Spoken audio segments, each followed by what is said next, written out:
It's 7 o'clock. This is Sky News Breakfast. These are our top stories this morning. Kherson!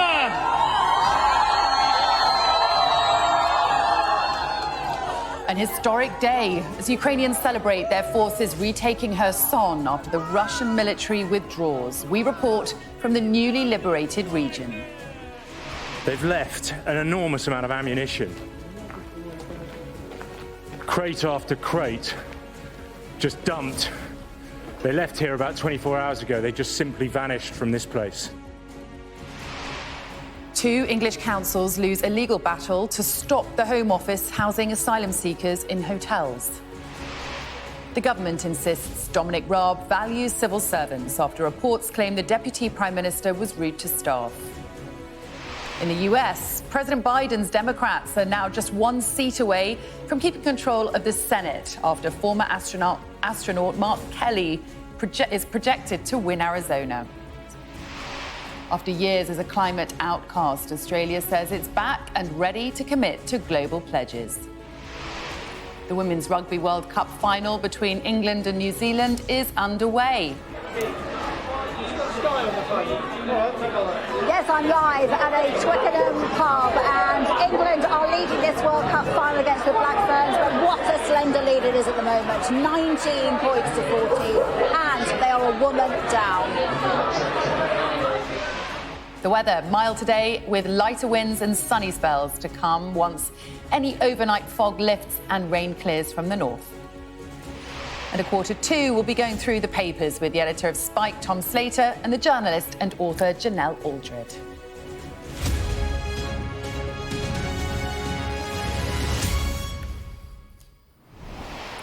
A very good morning. Welcome to Sky News Breakfast. President Zelensky has praised his people's resilience as the Ukrainian flag was raised over the key southern city of Kherson after the withdrawal of Russian troops.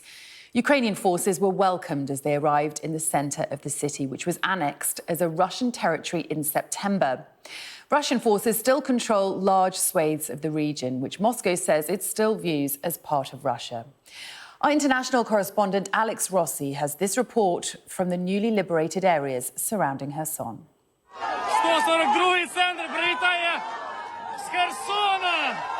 It is a moment they've longed to see, and the euphoria of liberation was impossible to contain. Ukrainian soldiers were given a hero's welcome as the crowd chanted for the military. The only regional capital captured by Russia in its failing invasion was back under Kiev's control. At the police headquarters, there was also joy, with the blue and yellow of the national flag flying proudly once again. I'm happy to see how people, despite all the threats, despite the repression and abuse of the occupiers, protected the Ukrainian flags, believed in Ukraine. And the speed of Ukraine's advance on the southern front has been staggeringly fast. The Russians were here, and then they were gone. Endless trenches simply abandoned. In this village, selfies with soldiers ended 9 frightening months of occupation. For these women, like everyone else here, it is an emotional time. Отлично, отлично, саме лучше. Наші мальчики це все. Це все для нас. Ми їх зустрічали і ждали 8 місяців. Страшно, дуже страшно. And as people adjust to their new freedom, there is an outpouring of national pride. Yuri tells me he can't believe the Russians have left. Ніколи не знаю, що у них на думці. Бували різні, бували такі дуже сильно агресивні. Навіть люди боялись виходити на вулиці. But these areas are still far from safe. The soldiers here say they've already removed more than 300 mines around the village. This is where the Russians were. They've left an enormous amount of ammunition. Crate after crate, just dumped. They left here about 24 hours ago. They just simply vanished from this place. But you can see all the bombs down here that they've left. It's been taken over now by Ukrainian soldiers. As they move through this village, everywhere they go, they keep finding more ammunition, more things that have just been discarded by the Russians. In this bunker, Sergei shows me rows of mortars. He says the Russians had no choice but to leave in a hurry, and it won't be long before the rest of the country is liberated. Для нас це означає, що перемога ось-ось буде десь уже рядом. Десь ми вже перемагаємо, ми вже і відчували, і відчуваємо цей смак перемоги. Нас вже не зупинити. The Russian retreat here is another humiliation for Moscow. Abandoned positions and uniforms, now symbols of a botched invasion. And they are already ripping down all signs of Russia's presence. This victory for Ukraine is a big moment, but this war is far from over. Alex Rossi, Sky News. Earlier, I spoke to humanitarian worker Julia Pogrevnaya, who has been visiting villages in Kherson. She told me what she has discovered so far in the newly liberated areas. We see a huge need for the civilian population in basic and food and hygiene and medical. But at the same time, the mood is very, very positive, and people are rejoicing. Today is a big day for our country, and it truly was worth this 8 months of suffering. People are happy with their eyes full of tears, and we all believe that this is just one step closer to the victory. 2 councils have lost bids for High Court injunctions to prevent hotels in their area from housing asylum seekers. Sky's Shaman Freeman-Powell is outside the Home Office in central London for us this morning. Good morning to you, Shaman. Now, several councils are seeking legal action over this issue of migrants being put in hotels in their areas. So an interesting ruling here. What more can you tell us? Well, I can tell you it's significant, but it's by no means the end of the story. So just to explain what this means. So basically, we already know, don't we, of some of the conditions of Manston Immigration Centre over the last couple of weeks, and there have been reports of overcrowding and some of the asylum seekers in there claiming that they have been housed in dreadful conditions. So the Home Office have been trying to do something about this by acquiring hotels for these asylum seekers to stay in. But some local authorities aren't happy. They claim that by housing these asylum seekers in these hotels, it changes the material use of the building, and therefore it breaks planning conditions. So what the High Court, and because of that, they had actually applied for an interim injunction which stopped the use of these hotels. So it meant that asylum seekers couldn't stay in these hotels for the meantime. So what this in the High Court ruling meant yesterday is the judge had to decide what happens to asylum seekers whilst this debate, this bigger debate about whether or not it breaks planning rules continues. So there will be a further hearing on the issues of the planning debate. However, this High Court ruling yesterday said that until this debate can be had, until this could be heard in court, that the hotels do have to allow asylum seekers to stay there. So the judge had to weigh up, Judge Mr. Justice Holgate had to weigh up the arguments of this idea of material change, and in the meantime, what it meant to asylum seekers and with the harm of the asylum seekers and their concerns involved too. And he concluded that the factors in favour of discharging the injunction, so getting rid of the injunction, clearly outweigh those in favour of continuing it, and he denied that request. The same was also done for local authorities representing Stoke-on-Trent City Council as well. Now, what the local authorities say is that by exclusively housing asylum seekers in the hotels, it changes the material use because it means that it's no longer accessible to the public. As well as that, Serco security guards can often be placed on the front doors to ensure the safety of asylum seekers, but also to ensure that the public don't enter as well. So they argue on top of that it can also have a huge impact to the finances of the local authority as well, as some of these hotels are in hotspot areas. But the judge has to decide and has to weigh up these arguments in the meantime about what happens to the asylum seekers. So that's why they're allowed to be housed at these hotels in the meantime. But there will be further hearings towards the end of the year about the bigger bigger debate and the bigger issues, as I said.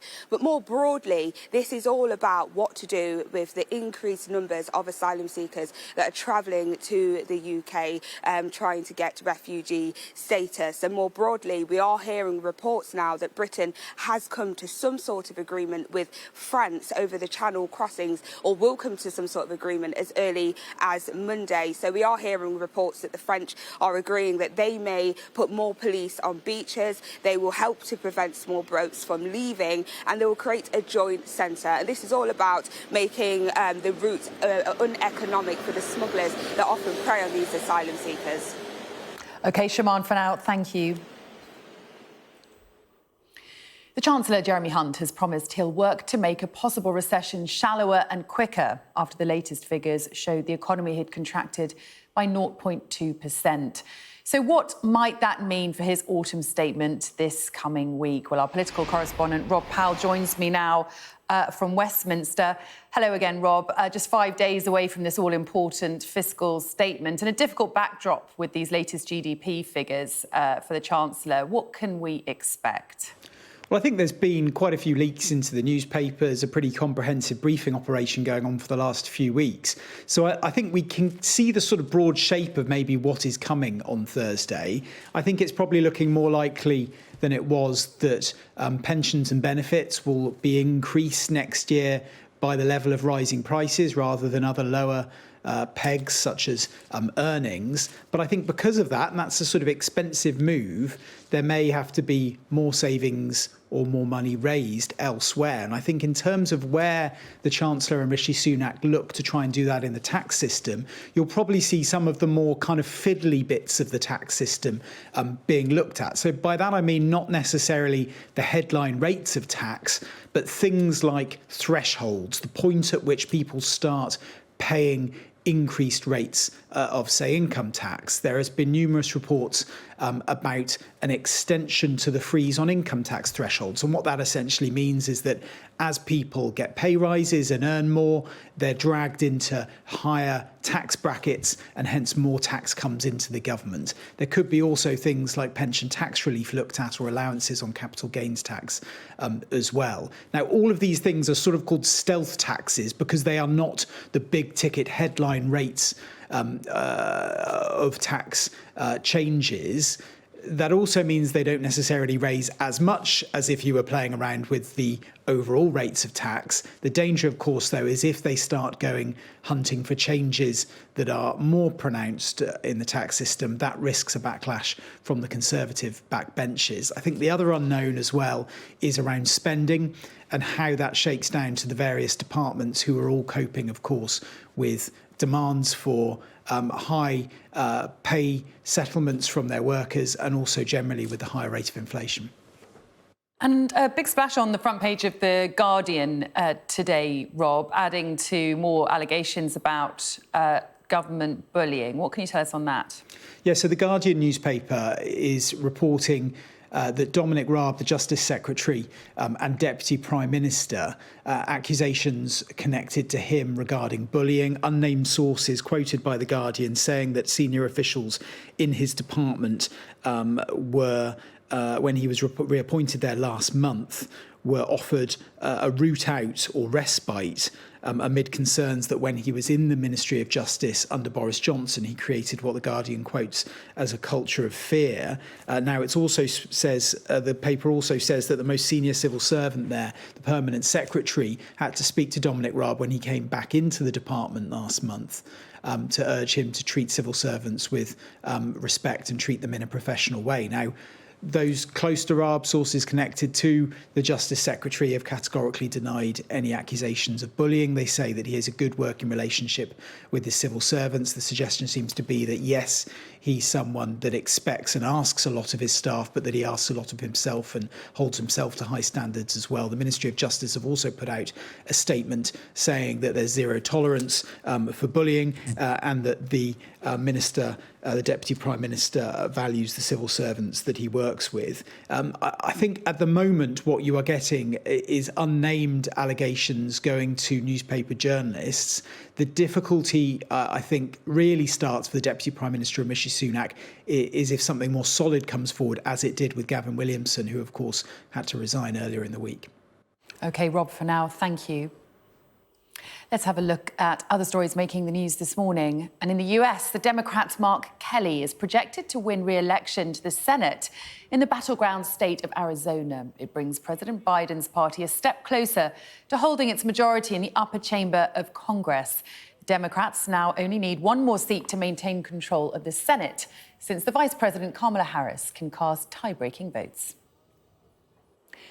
Meanwhile, President Trump has launched legal action aimed to avoid being forced to testify in front of a panel investigating the January the 6th Capitol riots. The committee had issued a subpoena which would have forced the former president to give evidence next week. President Trump's lawyers argue the warrant breaches his right to free speech. Now, Banksy appears to have confirmed he is in Ukraine after unveiling these new artworks on Instagram. The anonymous graffiti artist shared photos of a mural depicting a female gymnast balancing on a pile of rubble from a damaged building, which he claims is in Borodyanka, which is just outside Kyiv. Similar murals, though unverified, have appeared in the city in recent weeks. Now, President Biden has addressed the COP27 climate summit in Egypt, calling on the global community to come together to tackle climate change. The summit continues to be dominated by questions over whether tough climate targets can be met and whether richer countries should compensate poorer ones for past activities that damaged their environment. Every nation needs to step up. At this gathering, we must renew and raise our climate ambitions. Countries that are in a position to help should be supporting developing countries so they can make decisive climate decisions, facilitating their energy transitions, building a path to prosperity and compatible with our climate imperative. If countries can finance coal in developing countries, there's no reason why we can't finance clean energy in developing countries. And joining me now is the UK's climate change high-level champion, Nigel Topping. A very good morning to you. Thank you for joining us. President Biden urged countries to double down on their climate commitments at COP yesterday. How were those comments received? Well, very well when they're backed up by some of the money that he committed, whether it's to supporting Egypt or Indonesia in their energy transitions. So in the case of Egypt, getting rid of gas-fired power and ramping up renewables. In the case of Indonesia, phasing down coal much quicker. But also very well in the context of the Inflation Reduction Act, which is a massive stimulus to American industry to go cleaner much faster. And in the context of what was the real topic yesterday, what we call the breakthrough agenda, many countries and companies collaborating to drive down the cost and up the volume of steel, cement, hydrogen, so that the cleanest technology, the zero carbon technology, becomes the cheapest one by 2030 and then can be rolled out across the world much faster. New analysis, which was revealed at COP27, showed who's responsible for the missing target of $100 billion a year finance for developing nations. And the US fell rather short on that, didn't they? Yeah, they're very low down. Obviously, they're starting from a very low base of zero under the Trump years, and Biden's been working to ramp that up. Still a long way from what would be their fair share, considering the size of their economy. And I guess the midterms will be material in the extent to which Biden has the ability to build that up more. So I think people recognise he's doing a lot domestically and as much as he can with his hands tied somewhat internationally. But everyone's looking to see those numbers come up from America, that's for sure. Yes, certainly, and all eyes on the midterms in terms of how much tougher that will be for President Biden if they lose the House, which it does look like they will. But in terms of those big statements that we hear at COP, you know, we heard them last year in Glasgow, we're hearing this year in Egypt from Antonio Guterres, from Rishi Sunak, from President Biden. Is there a sense that, OK, you know, we've heard this before, now what we want is action? Well, I mean, there's not a sense of euphoria that we solved the problem, that's for sure, because we know from all the science that we're way behind still. But there is a very strong sense, and the Egyptians have been really pushing this, that this is an implementation COP, and that if you like, lofty promises that were made, and we're now seeing the granular level of activity. Yesterday I was just looking at steel and cement. There's 4 times as many low-carbon cement projects actually being built now than there were last year. There's 60 million tons worth of green steel projects in the pipeline, including some, ThyssenKrupp announced one a couple of months ago, $2 billion to make 2.5 million tons of green steel from green hydrogen. So the sense is shifting here that it's less about negotiations, and there's some big things to be negotiated, like loss and damage, and much more about how we can speed up the industrial transition. And the encouraging thing is that we know that that transition always happens exponentially. As volumes go up, costs come down, and that drives that virtuous circle, which means we go much, much faster than a lot of the predictions are saying at the moment. And obviously, the biggest debate at this conference has been who is going to pay for the loss and damage of climate change on those poorer countries who have been most affected. Is there any progress on that? There's been a big representation from fossil fuel companies at COP and suggestions that they should be paying some of the share. Any encouragement that they would be willing to do so? I haven't heard any encouragement that they would be willing to do so. It's a very logical suggestion that those who've caused the problem should pay something for the pollution they've caused. I think we might see that building in momentum. It won't be something that I think can be negotiated at the COP. What we are seeing is movement on things like early warning systems. A big push from the Secretary General so that within a few years every country has the early warning systems. That reduces losses a lot. If you know that something's coming, then you can prepare for it and reduce the losses. Also, a growing a shift from just focusing on what can be negotiated within the UN climate change talks to more broader conversations, for example, about the extending insurance coverage. Developing countries only have about 4% of climate losses covered, and in developed countries, it's more like 50%. So if something bad happens in a developing country, then the impact is much greater because it creates that economic loss, which draws on the resources which really need to be spent actually financing the transition. So I think there's progress. Early days within negotiations, because of course we're just halfway through, and they're laying out a timetable to really come up with what everyone hopes will be an actual fund in 2024. But that fund will not be enough because it's such a big and complicated issue. So we need to explore these other issues, some of the couple that I've talked about. OK, Nigel Topping, thanks for joining us, and best of luck as that granular detail is discussed by diplomats and lawyers this week. Thank you. Great, thank you. Well, still to come, we have all the sport with Jackie. Sally, thank you. Yes, here at a packed, tense, nervous pub here in Twickenham, and the Red Roses just have their noses in front at half-time in this World Cup final against the Black Ferns, leading them by 26 points to 19. But my goodness, what drama we've had. England are a woman down. Lydia Thompson sent off early on for a reckless tackle, so really all to do. But they're Maul doing the work at the moment. We'll have more on this, more reaction to this and the rest of the sport after the break.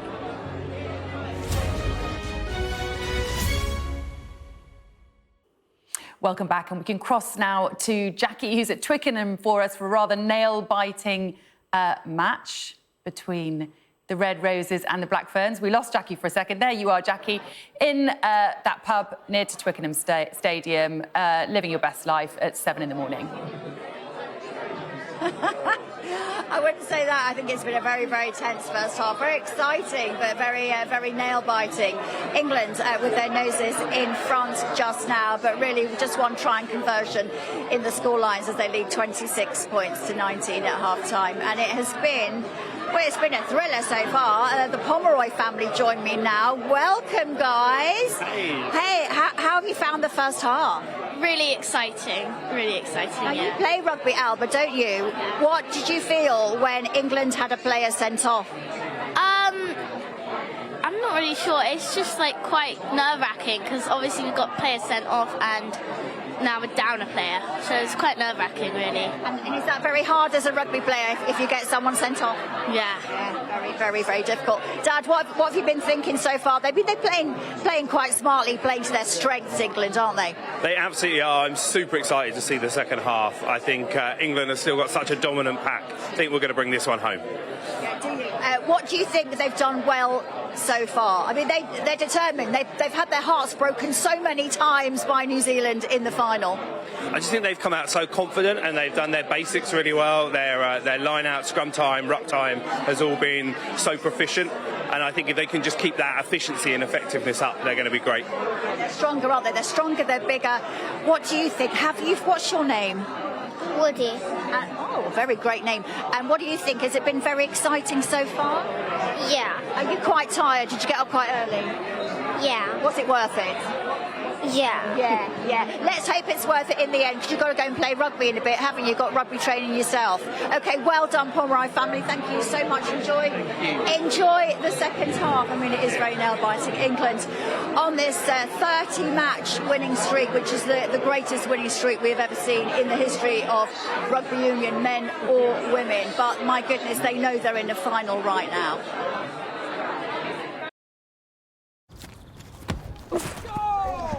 Whoa, calm down, Johnny. It's only a game. Brought to you by Vitality, sharing the benefits of healthy living. So let's have a look at some other sports stories this morning, and let's stay with rugby, because down the road at Twickenham HQ a little bit later on, the England men's team will take on Japan in the autumn internationals. They need to win. They need to show that they are winners convincingly, having lost to Argentina last weekend. Eddie Jones under a bit of pressure. Here he is. Yeah, we had a setback last week. We acknowledge our performance wasn't good enough, and again, I take full responsibility for that, but we've had a really good week, really vibrant week, and we're ready to take on Japan. So that is all your sport for now from a very excited Twickenham pub. England leading the Black Ferns at half-time at a packed-out Eden Park, 40,000 watching. They all want the Black Ferns to win, obviously, but it's England who lead at half-time at 26 points to 19. It's not much, but it's something.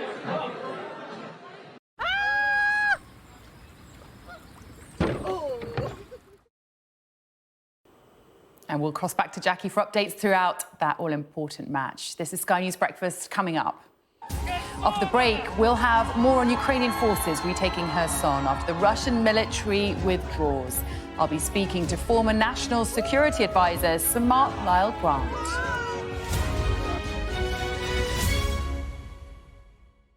In the last hour, the Ministry of Defence has said Russia's withdrawal from the Kherson region in the south of Ukraine brings significant reputational damage.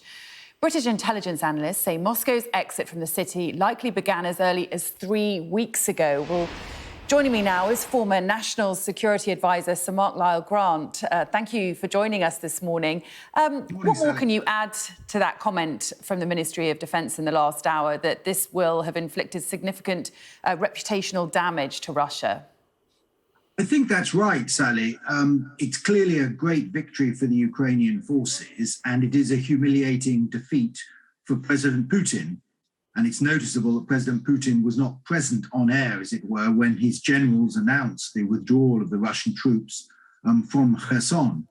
Don't forget that it's only 6 weeks ago that President Putin announced the annexation of 4 provinces in eastern Ukraine, and he now doesn't control all of any of those 4 provinces and has lost the provincial capital, Kherson, which was the only major provincial capital captured by the Russians after their invasion in February this year. So it is a very significant moment. Yeah, absolutely. And it's interesting that you raised those referenda that took place 6 weeks ago, where 4 Russian-controlled areas of Ukraine were essentially annexed in this sort of charade of a referenda that was held. Have they made any material difference to what's actually happening in Ukraine, or is it simply for a bit of posturing and for President Putin's political messaging back home that he can call these regions Russia? Well, the referenda are significant for Russia because technically, after these annexations, they become Russian soil. So arguably, Ukraine has now taken part of Russia. Now, for the ultra-nationalists in Russia, and we're seeing some of this playing out on the Russian social media, that is very embarrassing because you've got a small neighbor essentially taking what Putin has declared is Russian territory. So that has absolutely backfired on President Putin. And certainly that's just the optics, isn't it, for the Russian domestic audience, because in terms of the legality of those referenda, those areas aren't part of Russia. No, indeed. And, you know, if you look at the dancing scenes, very moving scenes in Kherson last night and this morning, where the inhabitants are clearly welcoming Ukrainian troops and are delighted that the Russians have left, it just gives the lie to the sham referendum, as you mentioned, Sally, and shows that clearly the inhabitants of the city never wanted the Russians to be there and are delighted that it's now back in Ukrainian hands. Yeah, it certainly cast doubt on those so-called results of 98% of the population of those areas voting in favour of becoming part of Russia. But just going back to that point made by the Ministry of Defence in the last hour, that this withdrawal from Kherson really does represent reputational damage for Russia. Are we talking reputational damage internationally or domestically? Well, I think internationally, certainly, and with some of Russia's allies like China. I mean, if you look at the relationship between Russia and China, what Russia brought to that relationship was its military power. Now, that military power over the last 9 months has been shown to be something of a paper tiger. And so that is very damaging, I think, for some of Russia's traditional allies. I think within Russia, the vast majority of the Russian people are still only getting one version of the truth, and that is the one put out by the Kremlin. But the oligarchs around President Putin will have seen the truth. And I think Putin's reputation as being a hard man, of being a winner, has certainly taken a huge knock. And that puts his position of power in some jeopardy in Moscow. And so what do you see happening now? What do you think Vladimir Putin's next move will be? He's receiving a significant amount of criticism from military bloggers back home now, and there seem to be rather few options for him, and certainly some significant failures in terms of what's happened on the battlefield recently. Well, I think President Zelensky is right to be cautious. I mean, this is a great victory for Ukraine, and they should certainly celebrate it.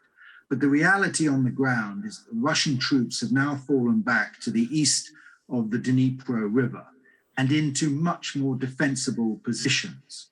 And I don't think the Ukrainians are actually capable of attacking the Russians across that river. Apart from anything else, all the bridges have been destroyed. And so I think what we'll see over the next 2-3 months during the winter is a time for one more. Static position on the front line on the battlefield. And unlikely to be ability either of the Ukrainians to attack the Russians or the Russians to significantly attack the Ukrainians. OK, Sir Mark Lyle-Grant, thank you very much indeed for your thoughts today. Thank you. Thank you very much. After years as a climate outcast, Australia says it's back and ready to commit to global pledges to save the world from destroying itself. At the last COP conference, Australia promised nothing new. But Nicole Johnston reports from the northern New South Wales on what a difference a year makes. Too risky to stay, too expensive to go. Lismore's flood refugees live in limbo. When the river rose and the city went under, in a deluge so great and so fast, it sent muddy water coursing through the streets. Mark O'Toole and his family were saved in the nick of time. That moment I'll never forget, when that helicopter came in. The downforce of that helicopter was just unbelievable. It was lifting my roof right off the house. Smashed by a wall of water, his house still stands. But ravaged by flood, it's been stripped bare and reeks of decay. Now we've got no walls. The roof from the Army helicopter just leaks everywhere. It looks unlivable, really. Yeah, we've got no power. It's full of mould. We can't live in it. And you can't live here either.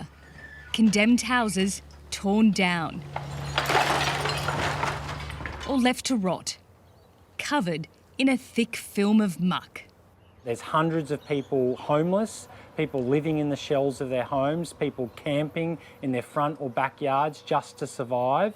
And we know that unless we take real action to stabilise the climate, that these extreme weather events will keep on happening. So the country's new government has promised to shift to renewable energy, cut methane gas emissions by 1/3, and reduce greenhouse gas emissions by more than 40% in the next 7 years. Australia has gone from being a climate outlier to saying that it's back at the international table. and with a plan to cut its emissions faster and deeper than ever before. After a decade of dithering, there's a lot of ground to make up. Look, at the last COP conference, we had no pledges. We had a low target. We were doing nothing. Now we've had an election. People have voted with their feet. They want more. We've doubled our target. We've got all sorts of policies newly in place. So we've gone from an F to, you know, a sort of a B. It's not enough out here on the floodplain. We really can't leave because we're stuck. We can't sell our properties for anything, so we can't move. Hear the sound of coming rain begets terror and trauma. Fear of the next great flood in Australia's deepening climate disaster. Nicole Johnston, Sky News, Lismore. A scientist from Oxford has started her own biotech firm in a bid to find life-extending treatment for her daughter's incurable nervous system disorder. Dr. Michelle Teng's daughter, Sophia, has a rare condition that affects just dozens of newborns in the UK each year. And she hopes clinical trials for the treatment could begin within 2 years. Ivor Bennett has this report. Every second together counts, because Michelle knows her time with her daughter may be rapidly running out. Would you like sugar? Sophia has a rare, deadly and incurable disease called TUB4A leukodystrophy. Now 12, she first presented symptoms nearly a decade ago. If you read the worst case scenarios, the children die within 12 months. And I had no idea how long she was going to live for. You know, the doctors told us there's nothing you can do. And I think it's probably the most devastating kind of news that you can, you know, for any parent to hear. I couldn't accept it. That's why I decided to do something about it. At first, that something was to raise money for research. But as Sophia's condition worsened from a healthy toddler to a child unable to walk or talk, Michelle took research into her own hands. A scientist by trade, she set up a company to find a cure. I feel like because we've set up this company, we are finally in the driving seat and finding a treatment for her within those timelines, you know, that we believe will be on time for her. The company's based in Oxford and has teamed up with a leading children's hospital in America. Hopeful it will reach clinical trials within the next 2 years. And one of the most horrible things is that a lot of these children don't actually make it into late teenagers. And hopefully by stopping the progression of this disease, it could offer them a better quality of life as well as an extension to their lives as well. So it's a potential game changer. It is a potential game changer, yes.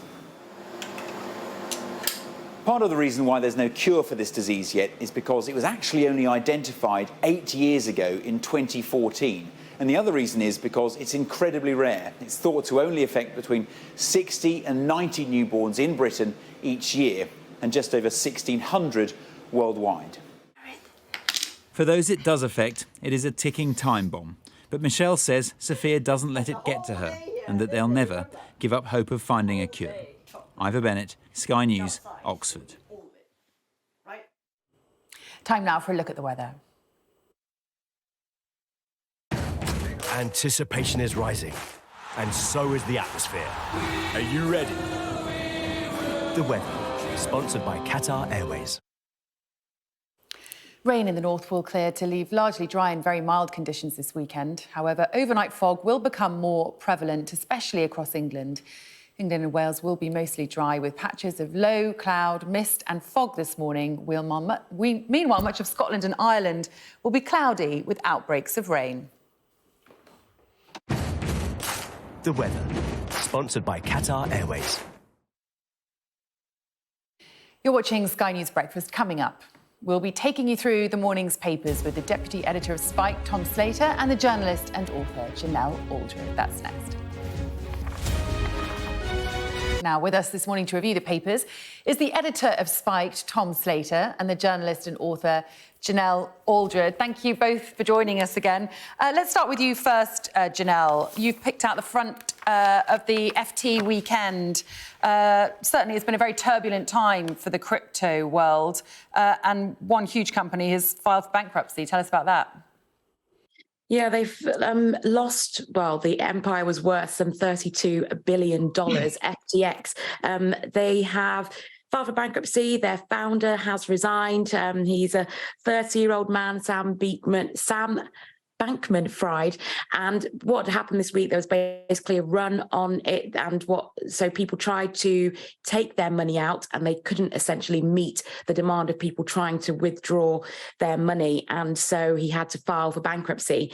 And this has led to obviously more conversation around crypto. I think when you're not so savvy in crypto, I'm not that savvy in it, it's easy to dismiss it. But I think, like many things to do with online and fintech, it will go through several iterations. This has also affected Bitcoin. So their stocks have dropped by about 60% this year already. What happened yesterday has led to a further drop in it. And so I think what this will do is probably open up a lot of conversation around cryptocurrency, bring it more into the mainstream, and also think about what it should look like in the future. That a business in just over 3 years had a $32 billion valuation, which has managed to be sunk in just a week, should lead to bigger questions about crypto. It's not that there's no oversight, there is oversight, but it seems like there should be a bigger conversation around crypto, the future of money. I never carry any cash. Cashlessness does seem like the future. So it seems like a great time to open up this conversation.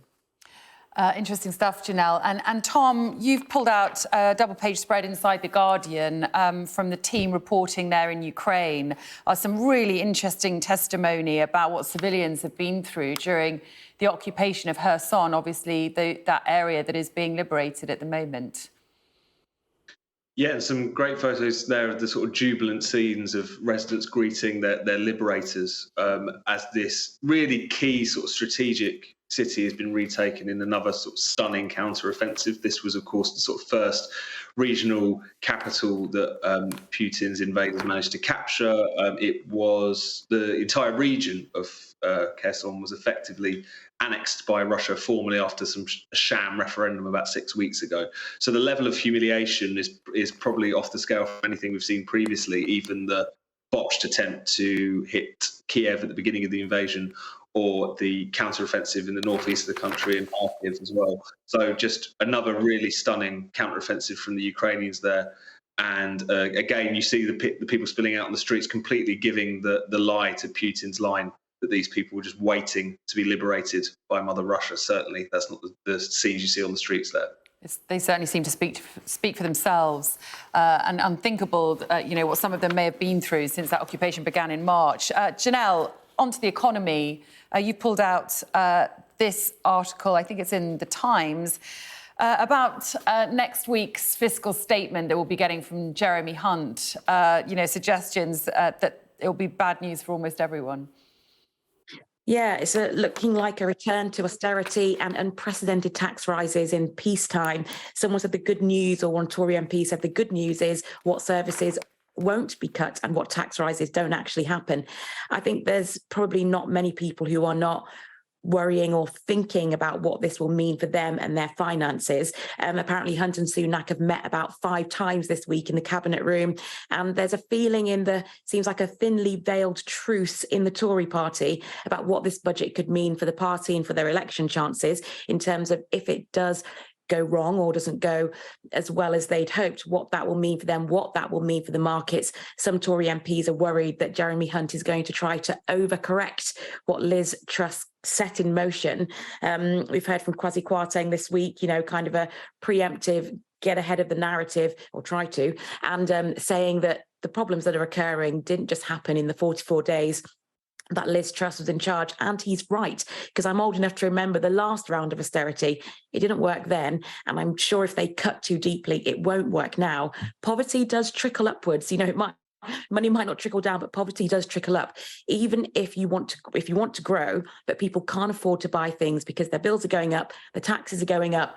There's talk that council taxes could also rise. Then how will they have money to spend? How will they have anything left over? How can the economy begin to grow? So I'm really rooting that this government have the right message, have the right plan. And I think, you know, whether or not you support the Tory party, we should all be really invested in this going right for us, because if it goes wrong, some devastating consequences we're already behind other countries in terms of our growth post-COVID. Yeah, and just on that, Tom, on that lack of growth post-COVID for the UK, do you think part of the problem is that we have had this whiplash in terms of economic policy from a pretty unstable Tory party? I think that's certainly part of it, although at the same time, I feel like there was a lot of kind of market irrationalism in response to Truss's very incoherent plan for the economy, certainly, but one that I don't think warranted the sort of response that we saw. We're just in a very febrile international economic climate at the moment, and for all the kind of Tory complacency, we did have a fundamentally weak economy going into this, longest squeeze on living standards since the Napoleonic Wars, flatlining productivity growth for so long. We were very exposed, so a kind of crack up was coming. It just turned out for some reason that mini budget and all the mad politics around it is what seemed to spark all of everything to sort of come crashing down, if you like.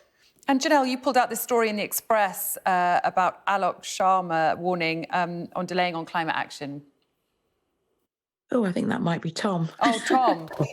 Tom, a quick line from you on that. Yes, so closing the COP27 at Sharm el-Sheikh, the outgoing president of COP, Alok Sharma, saying that the cost of inaction is going to be significantly more than the cost of action. I do sort of wonder what cost is it that he's talking about. I mean, with net zero, it's kind of, you know, it's in the trillions in terms of the amount that it's potentially going to cost. And I think that particularly with the economic climate they're in at the moment, things like net zero are effectively like fantasies that the working classes of this country can't stand at this point.